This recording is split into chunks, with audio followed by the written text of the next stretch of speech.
Agriculture officer ಮತ್ತು assistant agriculture ಆಫೀಸರ್ದು ಸುಮಾರು almost 900 post ಇದೆ.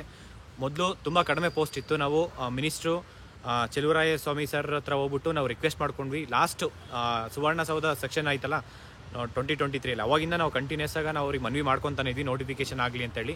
ಅವರು ನಮ್ಮ ಮನವಿಗೆ ಸ್ಪಂದಿಸಿ, ಮತ್ತು ಸ್ಟೂಡೆಂಟ್ಸು ಅಷ್ಟೇ, ಹನುಮಂತರಾಯಿ ಮತ್ತು ಅವ್ರು ಇನ್ನೂ ಎಷ್ಟೊಂದು ಸ್ಟೂಡೆಂಟ್ಸು ಅವರೆಲ್ಲ ಹೋಗಿ ತುಂಬ ಸತಿ ಮನವಿ ಮಾಡ್ಕೊಂಡು, ನಾನು ಮೊನ್ನೆ ಟ್ವೀಟ್ ಮಾಡಿ ಮತ್ತು ಅವ್ರ ಕಡೆ ಫೋನಲ್ಲಿ ಮಾತಾಡಿ ಎಲ್ಲ ವಿಚಾರ ಮುಟ್ಟಿಸಿ ಆದಷ್ಟು ಬೇಗ ನೋಟಿಫಿಕೇಷನ್ ರಿನೋಟಿಫಿಕೇಷನ್ ಮಾಡಬೇಕಂತೇಳಿ KPSCಗೆ ಹೇಳಿದ್ವಿ. ಅವರಿಗೆ ಅಂದರೆ ಮಿನಿಸ್ಟರ್ ಹತ್ರ ಮಾತಾಡಿ KPSC ಗೈಡ್ ಮಾಡಿ ಅಂತ ಹೇಳಿದ್ವಿ. ಅವ್ರಿಗೆ ಇನ್ಫಾರ್ಮ್ ಮಾಡಿ ನಿನ್ನೆ ಅವರು ಅಲ್ಲಿಂದ ಇದು ಮಾಡಿದ್ದಾರೆ. ಡಿಪಾರ್ಟ್ಮೆಂಟಿಂದ, ಅಗ್ರಿಕಲ್ಚರ್ ಡಿಪಾರ್ಟ್ಮೆಂಟಿಂದ ಅವ್ರಿಗೆ ಬಂದಿದೆ DC ಅವರು. ಅಲ್ಲಿಂದ ಈಗ KPSC ಅವ್ರಿಗೆ ನಾಳೆಯಿಂದ ನೋಟಿಫಿಕೇಶನ್ ಅಪ್ಲೈ ಮಾಡೋದಕ್ಕೆ ಕರೀತಾ ಇದ್ದಾರೆ. ನಾನೇನಪ್ಪ ಅಂದರೆ ಸ್ಟೂಡೆಂಟ್ಸ್ಗೆ ಈ ಎಕ್ಸಾಮ್ಸಲ್ಲಿ ತುಂಬ ಚೆನ್ನಾಗಿ ಓದ್ಕೊಳ್ಳಿ. ಆಲ್ಮೋಸ್ಟ್ 900 ಪೋಸ್ಟ್ ಇದೆ, ಒಳ್ಳೆ ರೀತಿಯಲ್ಲಿ ಯುಟಿಲೈಸ್ ಮಾಡ್ಕೊಳ್ಳಿ. ಮತ್ತು ಚೆಲುವರಾಯಸ್ವಾಮಿ ಸರ್ ಕೂಡ ತುಂಬ ಸಪೋರ್ಟ್ ಮಾಡ್ತಿದ್ದಾರೆ, ಮತ್ತು ಸರ್ಕಾರ ಕೂಡ ತುಂಬ ಸಪೋರ್ಟಿವ್ ಇದೆ. ಇನ್ನೊಂದೇನಪ್ಪ ಅಂತಂದರೆ ಈ ವಿಚಾರದಲ್ಲಿ ಯಾವುದೇ ರೀತಿ ಕರಪ್ಷನ್ ಆಗಬಾರ್ದು. ಅವ್ರು ಮಿನಿಸ್ಟರ್ ಕೂಡ ತುಂಬ ಸಪೋರ್ಟಿವ್ ಇದ್ದಾರೆ, ಯಾವುದೇ ರೀತಿ ಕರಪ್ಷನ್ ಆಗಲ್ಲ.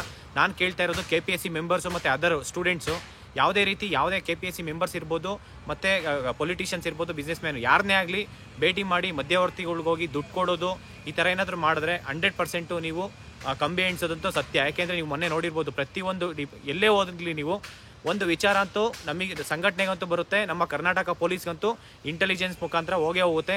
ನಮ್ಮ ಕರ್ನಾಟಕ ಪೊಲೀಸ್ ಕೂಡ ತುಂಬ ಪ್ರಾಮಾಣಿಕವಾಗಿ ಕೆಲಸ ಮಾಡಿ ನಿಮ್ಮ ಕರಪ್ಷನ್ನ ಕಡಿಮೆ ಮಾಡೋದಕ್ಕೋಸ್ಕರ ನಮ್ಮ ಸಂಘಟನೆಗೂ ತುಂಬ ಸಪೋರ್ಟ್ ಮಾಡ್ತಿದ್ದಾರೆ. ದಯವಿಟ್ಟು ಯಾವುದೇ ರೀತಿ ಇದರಲ್ಲಿ ಕರಪ್ಷನ್ ಆಗಬಾರ್ದು. ಯಾರು ಪ್ರಾಮಾಣಿಕವಾಗಿ ಓದ್ತಾ ಇದ್ದಾರೆ ಎಕ್ಸಾಮ್ಸ್ಗೆ ಅವರಿಗಷ್ಟೇ ಸಿಗಬೇಕು. ಯಾವುದೇ ರೀತಿ ಅಗ್ರಿಕಲ್ಚರ್ ಆಫೀಸರ್ ಮತ್ತು ಅಸಿಸ್ಟೆಂಟ್ ಅಗ್ರಿಕಲ್ಚರ್ ಆಫೀಸರ್ ಯಾವುದೇ ರೀತಿ ಕರಪ್ಷನ್ ಆಗಬಾರ್ದು.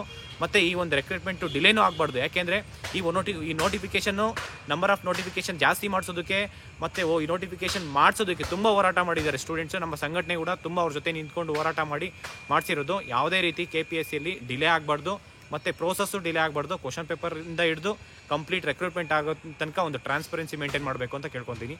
Thank you.